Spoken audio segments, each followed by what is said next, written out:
man. Yeah, good to catch up with you. Yes, sir. Yeah, I mean, I'm just going to follow up with some of the conversations you were having with Martin earlier on. You've been here, what, 2-3 days now?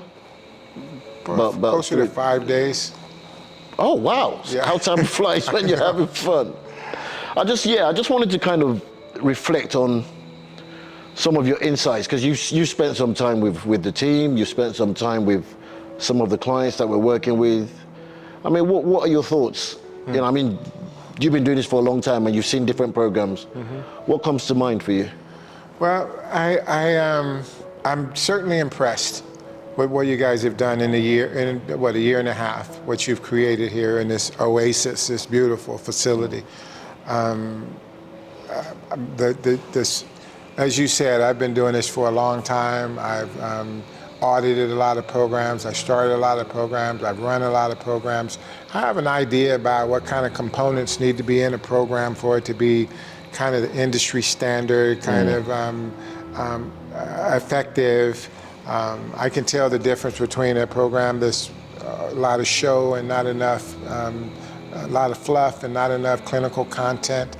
I can tell when the schedule is not robust enough to where people are just filling time in the schedule and not putting actual clinical agendas first. I can tell when a program is not doing a proper way of assessing a client, developing individualized treatment plans, having concrete, specific, measurable goals and tasks to accomplish those treatment plans, follow-up, aftercare, family program, all of that.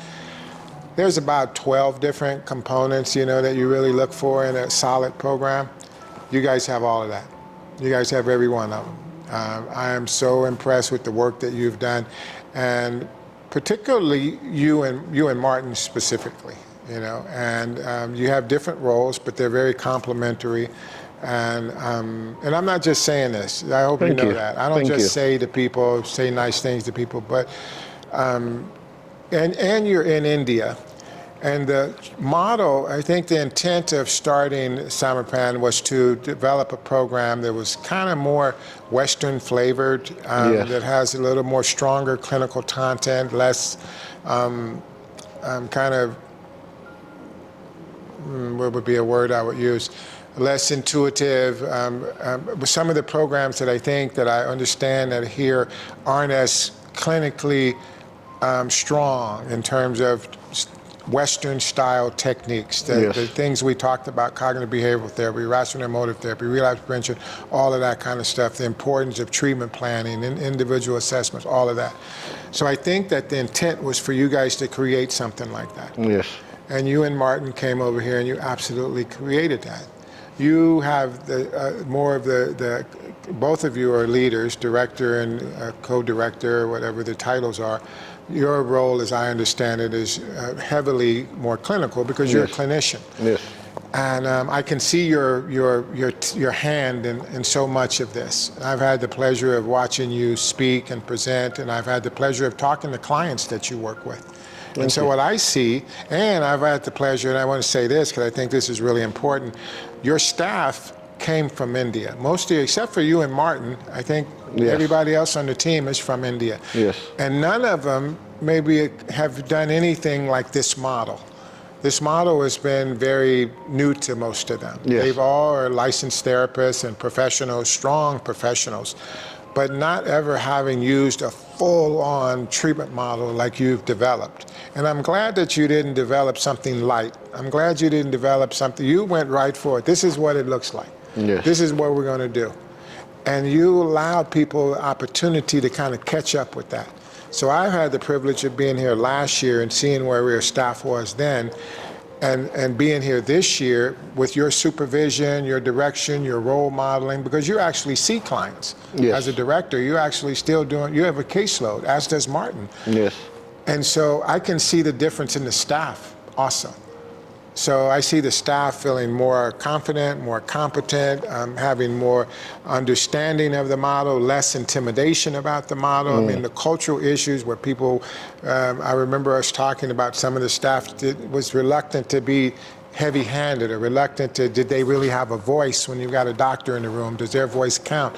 You empowered the staff to be a clinician.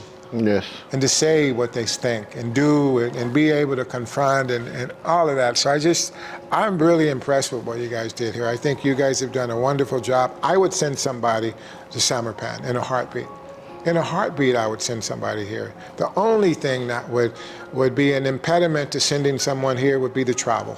Because I would be working with sending people from the US or the UK primarily, other parts of Europe primarily. Thank you. That's a brilliant endorsement, especially coming from you. Thank you. I mean, some of the challenges that we've had to overcome, throughout this process, it's quite. I don't know if people really understand that it's quite a challenge to bring a Western style of therapy and bring it to a very rich culture, where family, and community is very, very top heavy.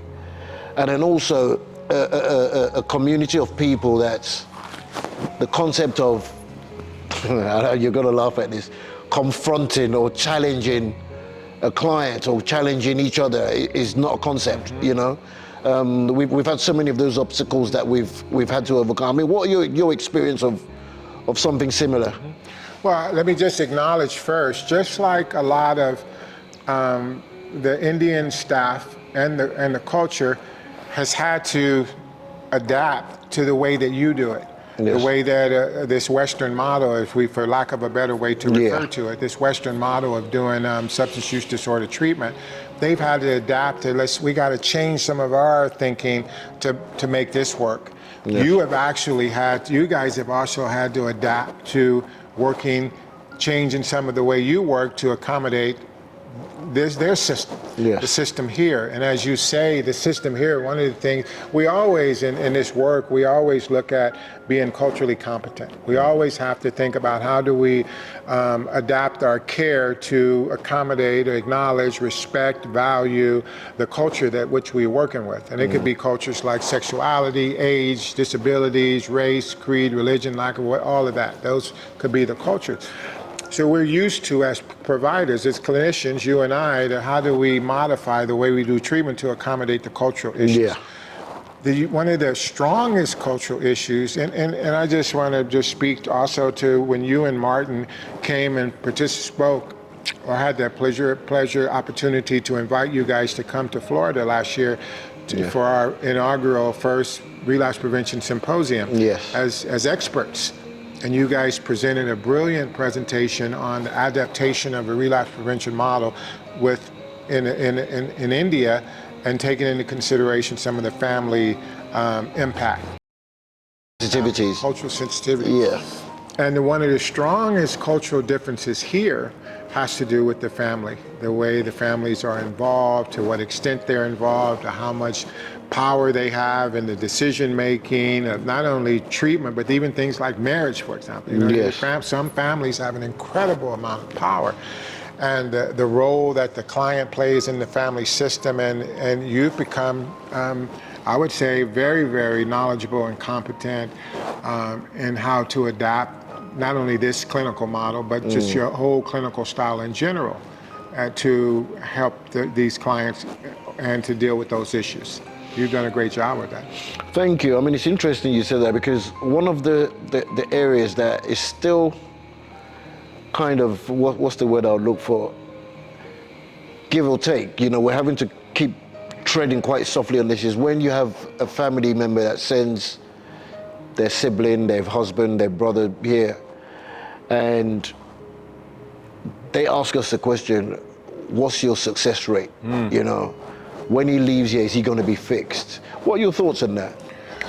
It's a common, you got to think that you and I, Martin, other addiction treatment professionals, we know this stuff like the back of our hand.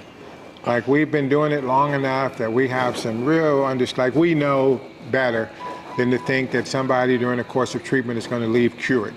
We know that treatment is just a springboard. Yes. It's just a beginning. It is not the end. And we have no expectation that they're going to be cured when they leave. But the family members don't have that kind of knowledge. they're operating, a lot of them, not all of them. Certainly there are some family members who are knowledgeable, have been to family programs. It's not their first rodeo. They understand, they've done some research. But a lot of people in general just don't know a lot about addiction. They know about getting addicted. They know about the negative consequences that come. They don't know a lot about treating addiction. They don't know. People with family members will say, if you loved me, you wouldn't use. Or I'm going to love you. So the family's going to love him well.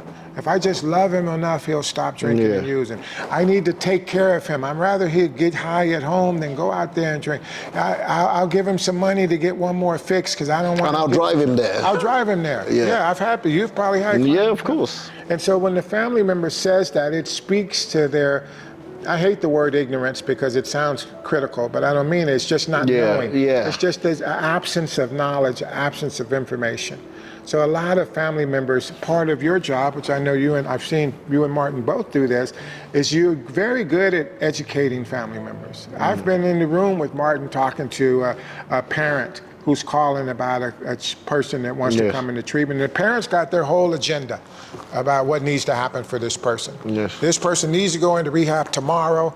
And Martin might say, well, is he willing to come to rehab? No, but he needs to go. I want you guys to come and pick him up. And does he have a problem? Yeah, he's got, and so the family can feel very strong, very opinionated, and often be very misinformed. So part of what we do is in our work is that we have to be able to acknowledge that not from a judgmental place, just realize that this is where they're at right now, and then we shift into kind of a educator mode. We do a lot of education. Here, Mom, let me tell you a little bit about what actually happens in treatment in a way that's not shaming and guilt-inducing and critical, condescending, and I've seen you do that. I've seen you talk to people. And you can do that. You have a very good way of talking to people who are in denial, people who are ignorant or misinformed. I like that word better. People who are uninformed or misinformed. You have a way of guiding people in a very respectful, compassionate way. And that thing that I said earlier when I was talking to Martin, that the mark of a good clinician is not whether you're in recovery or not. That's not it. You could be a great counselor in recovery. You could be horrible as a counselor in recovery. You could be a horrible non-recovering counselor. You could be amazing non-recovering counselor. The mark is that people leave the session and they feel like that guy knows what he's talking about and he cares about me. You do that. You clearly come across like you know your stuff. I've been doing this a very long time. I've worked with lots and lots of clinicians. You're way up there. In my opinion, as one of the most skilled clinicians that I've worked with. And you're super compassionate. You can be strong and gentle at the same time. So, good job. And I think you're able to, you're smart and you figured out how to adapt to the family challenges that you see here.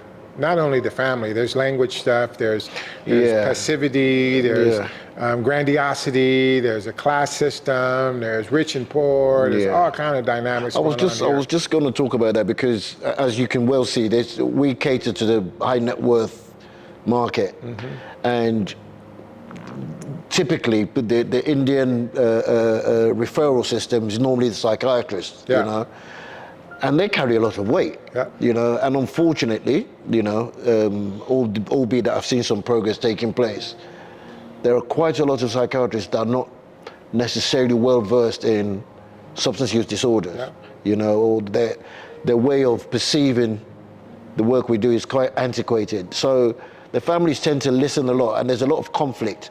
So whereas probably in the States, or the UK where I'm from, somebody calls you today and says, oh, he's coming in, and you do the screening, you do the assessment, and they're in that afternoon.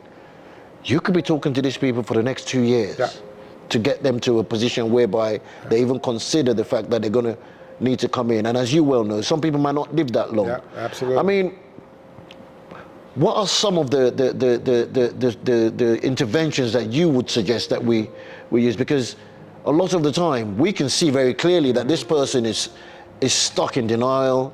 There's the culture to take into consideration. There are about 5 or 6 different decision makers. Everybody has an input, everybody has an opinion. Yeah. Let's talk about the psychiatrists and other professionals like that. There's a whole nother culture. And Martin, having come originally from the medical background, I worked in a hospital for many, many years. And doctors are doctors, and you're not. And there is a pecking order. There's a hierarchy in healthcare, that the doctor is the authority. The doctor has the final word. The doctor is godlike in some scenarios. And in some countries, that's even more elevated. That the doctor, whatever the doctor says goes, people don't challenge the doctor. The doctor is considered the ultimate expert, not only on your health, but on whatever they're talking about. And people can be treated dismissively. And so there is a certain potential for that kind of energy to exist in wherever there are doctors. Yes. And so in this field, now you take that potential and then you add it to a country where there are not a lot of addiction training programs. There are not a lot of schools. Like, you can go to school in the US and the UK, you can get a graduate degree in addiction studies. Yes. Like, you can get full-on years worth of addiction-focused education. You don't have a lot of that here. So the number of people who are highly trained addiction specialists are few and far between. So you've got the psychiatrists who have always been the authority on whatever they're talking, mental, medical, doctors, medical, psychiatrists, mental psychologists, both, I mean, more mental, considered as the authority.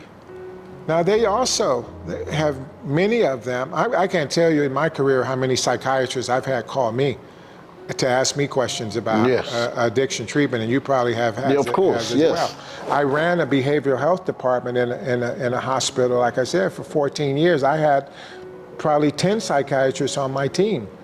Only 1 or 2 of them knew anything about addiction, really. They deferred to us a lot of times. But sometimes the doctors think they know, and they know what is worked for. Surgeons do surgery. Doctors prescribe pills. I mean, painters paint. So people tend to, and so I think that one of the things you're up against here, in my opinion, I've seen it actually firsthand, is that a lot of the psychiatrists that I've seen here are very passionate about their work. Yes. Very passionate about their work. Their model is a little bit different than what we would do. We come from a more kind of clinical, evidence-based, Western model, Minnesota model treatment paradigm. And a lot of them, doctors don't. And to be fair, there has historically, in substance abuse and mental health, there's been a rift. There's been some friction. Because we as substance abuse professionals discounted the psychiatric community. We thought all they want to do is prescribe medications to people. As people come in and say they're anxious, they put them on benzodiazepines. We want to give them medications. They're prescribing, they're diagnosing and prescribing psychiatric symptoms, diagnoses, and medications for an issue that's a substance-related issue.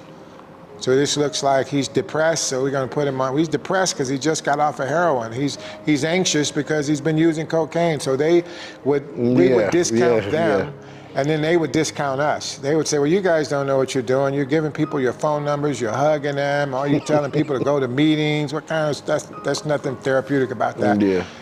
And it wasn't until, at least in the US, about 15, 20 years ago, that those two factions came together. And now we have interdisciplinary teams that we learn to respect each other. I think that here, it hasn't quite gotten there just yet. I think that the psychiatrists are still doing it the way they do it. They have their way of doing it. And some psychiatrists I've heard are very 12-step oriented. And I love the 12-step. I'm a 12-step guy. I'm not anti-12-step by any means. But you can't believe that that's the only way, and nor if you're in any position of authority or credibility or seen as any kind of expert, nor should you be saying that, in my opinion. You shouldn't be telling people. Addicts, people struggling with addiction, they may only get one chance at recovery. They may only get one chance. And if we're getting information that says this is the only way, and you happen to be one of those people that doesn't work for, and I went to an expert and that's what he told me, you don't want that blood on your hands if that person goes out. And we have to be open to the possibility that there's all kind of ways to get better. These psychiatrists, some of them have just the right message for some clients. Yes. And you and I have just the right message for some clients. We need to accept that there's all kind of different ways to get to the mountaintop. There's a lot of paths. I mean, I'm going to touch on something that you just said there, because you also touched on it when you were speaking to Martin earlier on. This whole concept of you can only help an addict if you're an addict yourself, because as you well know, I'm not in recovery. Traditionally, I studied, I've worked in the field for quite some time. And one of the things I would suggest to people that if you're going to work in this field, if you're going to train to work in this field, it's always useful to go for a hybrid kind of training. So part of the time is in the classroom, the other part of the time is actually in the workplace, hands-on training. That's a great idea. Yeah, when myself and Martin, and come in and start and do what we're doing, we don't have the luxury that we have in the States or in the UK, where I can just go to university and say, send me 4 interns, and they will send me. I've always had interns. We call them placements in the UK, the interns. We don't have that in India. So even when we have people, we've had 1 intern since we've been here, there is no substance misuse training. Yeah. So everything is starting from scratch. Yeah. Interestingly enough, there are also a handful of psychotherapists. They're mostly clinical psychologists or counseling psychologists. So, I mean, what are your thoughts on that? Because you've met the staff team. I mean, you saw them where they started from, you saw them where they are now. What else do you think we can do, to try and enhance their skill set? Because I had this conversation with you yesterday. Yeah, well, let me just say one thing that, just in regards to that, when I first got clean and sober, I thought 2 things. I thought if you didn't look like me, and you didn't use like me, you couldn't help me. Yeah. And so that shut the door on 75% of the people that were in the clients and staff that were in the program. And that made me open to hearing from a fraction of the people that were actually there. And the person that coincidentally that had the most impact in my early recovery was a hippie lady from Santa Cruz who had hairy legs, wore Birkenstocks, and smelled like patchouli oil. Never smoked a cigarette in her life. Yeah. She was an art therapist. And she changed my life. She said something to me that opened my eyes. And she saw something in me that I didn't see in myself. And she gave me some hope when I really needed hope. And what I see here with your team, even from the beginning, like I said, what you need is you need to know what you're talking about, and you need to have compassion. You need to show people that you care and you know what you're talking about. Last year when I met your staff, it was clear that they cared. Clear that they cared. Their compassion was there, man, all over. They really wanted to help. The Indian people are so warm and so kind and so quick to help.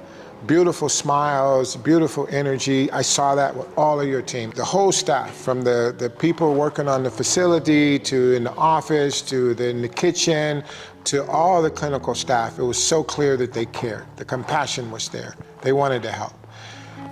What I've noticed this year is that's still there, even more so if you believe it or not, but what's most noticeable is what they know is more. Their knowledge base is more. I watched one of your clinicians in the group, 2 of them yesterday in the group, facilitated group. I had been in one of her groups last year.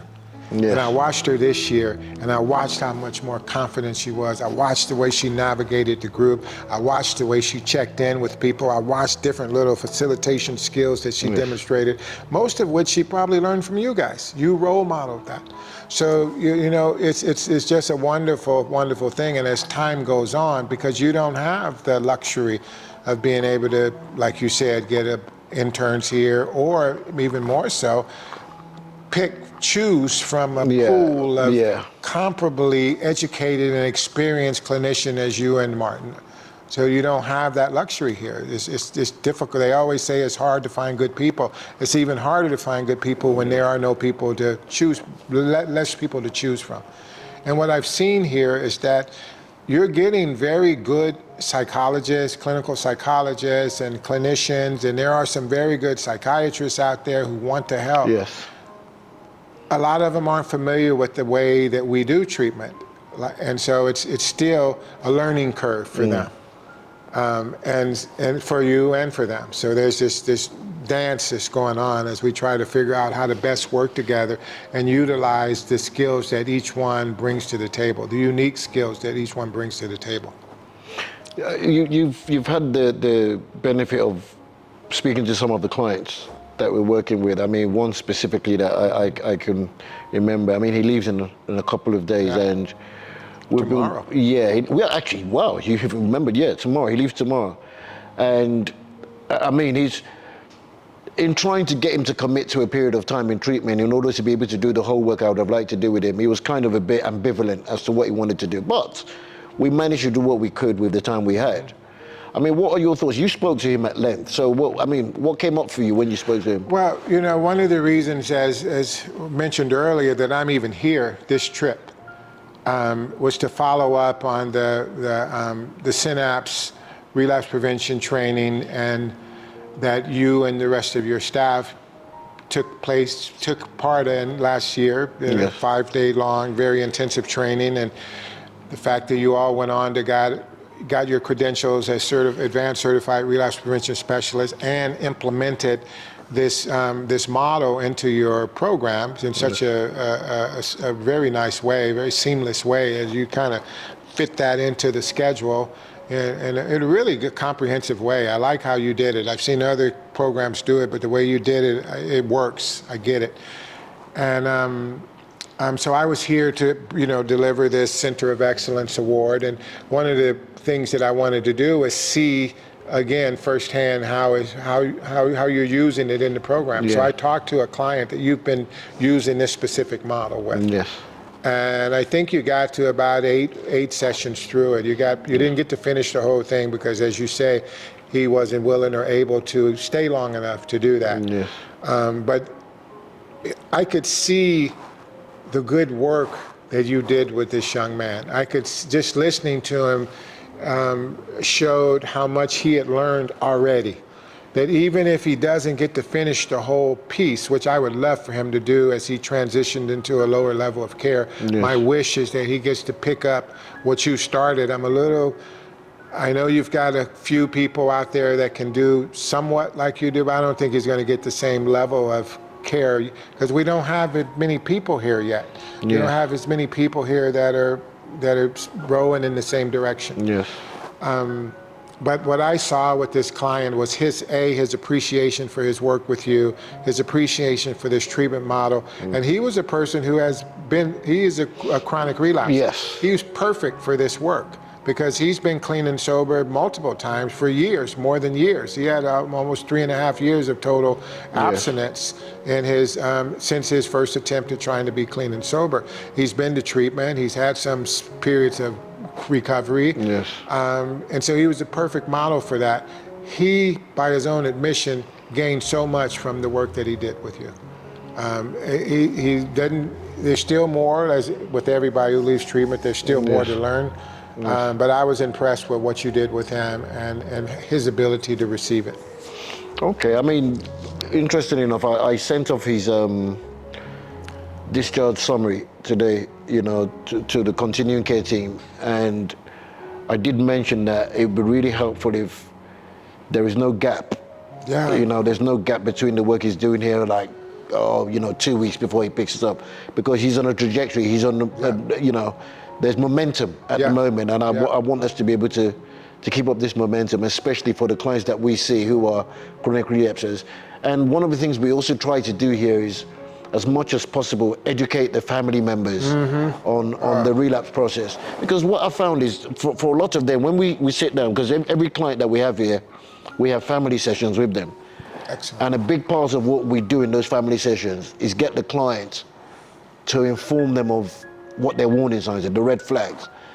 And almost all, if not all, family members always say, I noticed that, but I wasn't aware that was what was going on. Exactly. They see this stuff, but as I said, because of the nature of the culture, it doesn't lend itself to people actually challenging each other. So we get them to a point where, okay, your family members not doing nothing is not an option. If they were to want to challenge or confront you, how would you like them to do it? So you need to be specific about how they do that stuff. So that tomorrow when they're doing it, you can't turn around and say, oh, I don't want you talking to me like that. What tends to happen a lot of the time is, oh, I want you to stop doing this. Well, that wasn't the question. The question is, what would you like them to do, not what do you want them to stop doing, you know? So we're learning as we go along. It's been a learning curve for myself and for Martin, you know, and we constantly reevaluate and... Please continue. Carry on? Yes. Yeah, and we're not shy of going back to the drawing board if we're on one trajectory and we notice that we could do something different. Very good. Especially based on the need of the community, the need of the clients. We change stuff, you know. We might have a schedule for the day, that's certain interventions that are meant to take place, and we just scrap it. So, I mean, last words, is there anything that you can leave us, any of your gems? You have loads of them. Anything that you can leave us with that? Well, I would just encourage you to, sometimes it's so easy to think about what we don't have instead of what we do have. It's so easy to think about what we haven't done instead of acknowledge what you have done. Yes. It's so easy to think about what's going wrong or what could be better instead of what's already better. Sometimes it takes an outsider to come in and see, because when you're in it, it's just this close, but an outsider gets another perspective. I just hope that you can acknowledge and give yourself credit for the incredible job that you've done so far. You know, this program is still in its infancy stage. Yes. You know, you got a couple of years under your belt, and what you've created here is pretty impressive. And as I've said, I would send my family here. I would send somebody I love to this program. I would love for somebody to work with you and or Martin. Yes. I would have any qualms about that whatsoever. And so having said that, I just, there's work to do. Yes. There are some things that are beyond your control. There's some changes that could be made, and this is a slow moving train. This is a marathon, not a sprint. But what you've done already is pretty impressive, Beautiful facility, beautiful treatment model. You got a great team. You've got a benefactor who believes in you clearly, and you're just in a system that moves slower than you do. Yeah. And so I would encourage you just to be patient. I would like to do everything I can to get the word out about what you're doing over here. I think that you guys, this is the reason that I invited you and Martin to come to the symposium this year. Is going to be in San Francisco. Yes. For the second time, is because your message is so strong. Your presentation is so powerful. And I also want people in the US to learn more about what you're doing here at Samarpan in India. I think there are people who are spending a crazy amount of money going to other places in different parts of the world, and they're missing out on what could be just a hidden gem, hidden opportunity for an affordable way to get some comprehensive treatment. So I want to support you guys and promote what you're doing. I got a lot of love and respect for both of you, and I'm proud of you. Thank you so much. I mean, we're looking forward to coming, myself and Martin. I mean, we've already looked at our flights, our hotel, the whole shebang, you know, in as much as we're coming to impart some of our knowledge and experience and the way we do things.